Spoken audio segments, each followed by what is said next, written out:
Hello. Today we're doing a walkthrough of the basic navigation for the new Blackboard template for online learning courses. When you click into your online course, the first page you land on is the home page. And you'll notice there's a link to this home page on the course menu located at the left-hand side of your screen.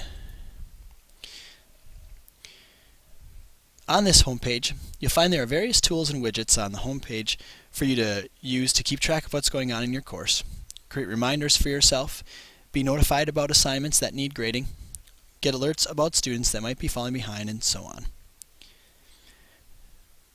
Beyond the home page, the next link in the course menu is the Instructor Materials page. This entire page is hidden from students, which is confirmed by the small square with a line through it seen here. Once on this page, you'll find several things listed on the page, including a course help item.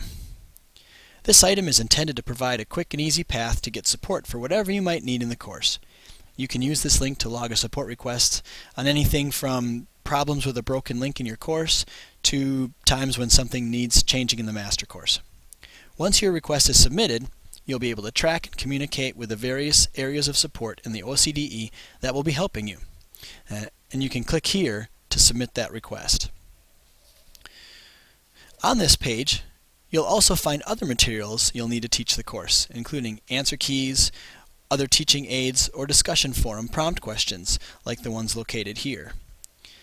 But the last key piece you'll notice on the page is a Word document copy of your syllabus and course schedule. These are provided in this format so that you can download them, modify them by adding your name and contact information, and then post them for your students to access. You'll be able to post them on the Course Info Q&A discussion forum, and this is located on the content page, which is where we'll go next. Again, there's a link placed over in the course menu. So we'll click in there now, and here we see the content for the course, all of it organized into week or unit folders. And at the top of the content page is the Course Info Q&A forum we just mentioned, where you can post a welcome for your students, as well as attach the syllabus and course schedule so your students can access them. The Getting Started folder has been replaced with several different elements, one of which is this Course Info and Q&A forum. This forum is also a place you can direct the students to ask their general questions about the course, especially questions where other students would benefit from the answers. This way, if students have a question on an assignment or a resource, you can answer it once instead of 16 different times. You'll also find all the weekly content for the course laid out here in weeks or units. And if we click into week 1, at the very top you'll notice the link to the Prayer Praise discussion forum, Prayer Praise connection. You see a link for this forum is also provided on the course menu on the side. This discussion forum is designed as a place where instructors can post their bios, as well as a place for students to introduce themselves. But beyond that, we want to create a place for students to share prayer requests, notes of praise for how God has worked in their life, and just in general get to know each other better. To facilitate this, we placed a link on the course menu as well, so students can keep referring back to it easily.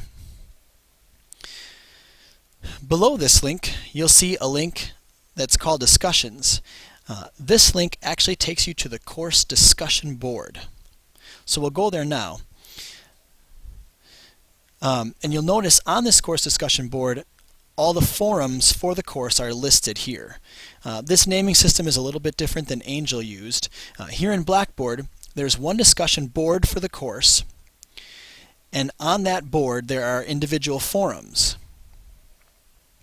Forums are actually created here on the board. So for example, you'll notice the week 1 discussion forum located here. If we jump into the week 1 folder, you'll notice there's a link to that discussion board located there. This link actually takes you to the discussion board that's located on that link actually takes you to the discussion forum that's located on the discussion board itself.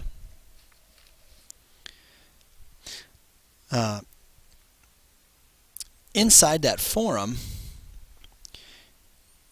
you'll find that what Angel called an initial post, Blackboard calls a thread. So when you create a thread, you're actually creating a top-level initial post, and then students or faculty can respond to that thread. Below the discussion board link on the course menu, there's a groups link. If you need to create groups or teams for discussions or other group work, this is where you would go to do that. You'll also find a tools link on the menu. This is important to note, as this tool area is where you'll go to create course announcements or send emails to your students. As well, your Students Grade Center is located here. So when your students want to access their grades, they'll go here. As an instructor, though, you'll be going to a different place. When you're trying to access the place where you'll grade students, you'll go down to the course management section, and then there's a link to the grade center. And here you'll be able to locate things that need grading, or you can go to the full grade center to see how things are laid out there. Finishing the course menu list, you'll also see a link to the calendar is provided for you if you wish to use Blackboard's calendar. And you'll also notice that there is a link to help resources and FAQ. This houses technical support information for students. Again, remember, for instructors, we would recommend you use the course help item under instructor materials. And so on this page, there's that support for students, as well as a channel for online learning information. And the online learning module here is another element that houses items that were formerly held in the Getting Started folder, but now are located on a central location on the server, and that information can be pulled into each course through this module here, so that it makes that much easier to update that information when the time comes. And that concludes our walkthrough for today.